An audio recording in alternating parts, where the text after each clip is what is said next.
Attorney Carranza, just for the benefit ng ating mga kababayan na nanonood ngayong araw no, na siguro a little bit confused o medyo nalilito doon sa mga technical terms na ginagamit natin, pwede niyo po bang i-explain yung konsepto ng indirect perpetrator? Because ang sinasabi ng iba, hindi naman si Pangulong Duterte ang pumatay, o hindi naman si Pangulong Duterte ang nag-utos, o hindi naman si Pangulong Duterte yung talagang nag-handle dito sa mga, sabihin na natin na direct perpetrators nitong sa drug war.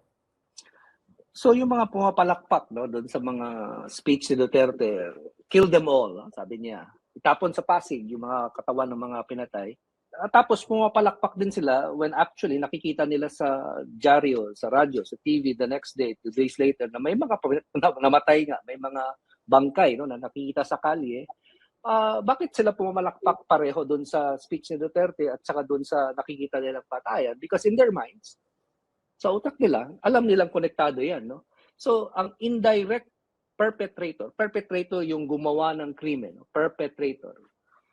Indirect dahil hindi siya mismo ang nagbaril, hindi siya mismo ang sumakay sa motorsiklo in tandem at bumaril doon sa dumadaan, hindi siya mismo ang pumasok sa mga bahay ng walang warrant of arrest, bumaril sa mga tao doon, hindi siya mismo ang kumaladkad kay Kian de los Santos. Hindi siya mismo ang pumatay doon sa batang si Skylar Abatayaw sa Cebu, 4 years old.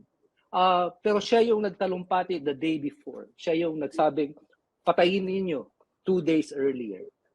Siya rin yung nag-organisa ng sistema para magkaroon ng mga death squad sa Davao pa lang at saka sa Pilipinas, sa buong bansa nung naging presidente na siya, at siya yung nagpapasya kung sino ang magiging kasama sa mga death squad na yan. Indirect dahil hindi siya ang